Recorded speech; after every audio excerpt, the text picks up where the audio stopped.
الحمدللہ رب العالمین والصلاة والسلام علی سید الانبیاء والمرسلین اما بعد اعوذ باللہ من الشیطان الرجیم بسم اللہ الرحمن الرحیم۔ تمام دیکھنے اور سننے والے ناظرین بہن بھائیوں کو السلام علیکم ورحمۃ اللہ وبرکاتہ۔ دوستو، آج کا جو ہمارا موضوع ہے وظیفے کا وہ ہے لڑائی جھگڑا سے کیسے بچا جائے اور اس کے لیے کوئی ایسا وظیفہ کہ دوسرے کے دل میں اپنی محبت پیدا ہو جائے۔ تو جو لوگ چینل پر نئے ہیں ان سے گزارش ہے کہ چینل کو سبسکرائب کر لیں، لائک کیے کریں، جو ساتھ میں گھنٹی کا بٹن ہے وہ دبا لیں تاکہ آنے والی ویڈیو آپ کو ملتی رہے، اور شیئر کیے کریں تاکہ دوسرے مسلمان بہن بھائیوں کا بھی ان معلومات سے، ان وظائف سے فائدہ ہو سکے۔ تو چلتے ہیں دوستو اپنے موضوع کی طرف۔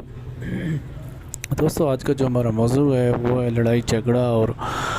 اس سے نجات کے لیے کون سا وظیفہ ہے، ایسا وظیفہ کیا جائے کہ جس سے لڑائی جھگڑا ختم ہو کر آپس میں پیار محبت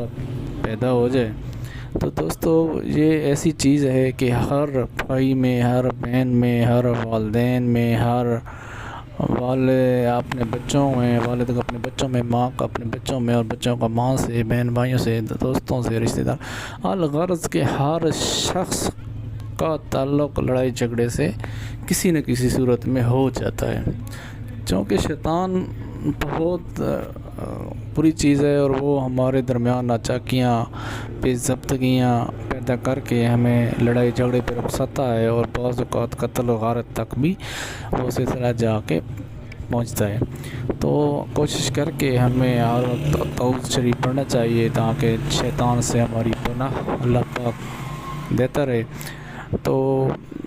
دوستو، اگر آپ کا کسی سے جھگڑا ہوا ہے، آپ چاہتے ہیں کہ اس کے دل میں ہماری محبت پیدا ہو جائے، بہن بھائی سے اگر آپ کا ہے اور دوست سے آپ ناراض ہیں، وہ ناراض ہے آپ سے، تو وہ اس کے دل میں آپ اپنی محبت پیدا کرنا چاہتے ہیں تو یہ وظیفہ کر سکتے ہیں۔ اور اگر آپ آفس میں اور اپنے آفس کے آفیسر سے ڈرتے ہیں اور اس کے دل میں اپنی محبت پیدا کرنا چاہتے ہیں تو بھی یہ وظیفہ کر سکتے ہیں۔ الغرض کہ آپ کسی سے بھی محبت رکھنا چاہتے ہیں کہ اس کے دل میں آپ کی محبت بڑھ جائے تو یہ وظیفہ آپ کر سکتے ہیں، اور انشاءاللہ آپ کو اس کا بہت ہی اچھا رزلٹ ملے گا، بہت ہی اچھی رسپانس میں آئے گا آپ کو۔ جیسے آپ یہ وظیفہ کریں گے تو آپ حیران رہ جائیں گے کہ یہ ہو کیا گیا ہے۔ تو دوستو، یہ وظیفہ آپ کو اسکرین پر نظر آ رہا ہوگا، وَاتَّخَذَ اللَّهُ إِبْرَاهِيمَ خَلِيلًا۔ دوستو، یہ وظیفہ ہے اور آخر 11 مرتبہ درود شریف پڑھنا ہے، اور یہ وظیفہ آپ نے 70 بار کرنا ہے، اور آپ نے لگاتار 11 دن تک یہ آپ نے وظیفہ کرنا ہے۔ یہ آپ نے 70 بار پڑھنا ہے، 11 دن تک آپ نے یہ وظیفہ کرنا ہے، اور یہ وظیفہ کر کے آپ کسی میٹھی چیز پر بھی آپ اس کو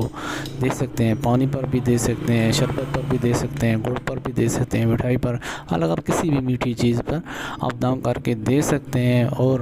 ویسے بھی یہ وظیفہ کر کے آپ دعا بھی کر سکتے ہیں، اور اس کا ذہن میں نام رکھ کے یا اس کا نام لے کر اللہ کی بارگاہ میں دعا کریں گے تو یہ وظیفہ کام کرے گا۔ تو اس وظیفے کی ہر عام خاص کو اجازت ہے، تو جو لوگ بھی سبسکرائب کرتے ہیں، لائک کرتے ہیں، سب کو اجازت ہے۔ تو آپ سے گزارش ہے کہ چینل کو سبسکرائب کر لیں تاکہ مزید اچھی ویڈیو آپ کو ملتی رہیں چینل، اور ساتھ میں جو بیل آئیکن ہے اس کو بھی دبا لیں اور نوٹیفیکیشن آن کر لیں تاکہ آنے والی آپ کو ویڈیو ملتی رہے۔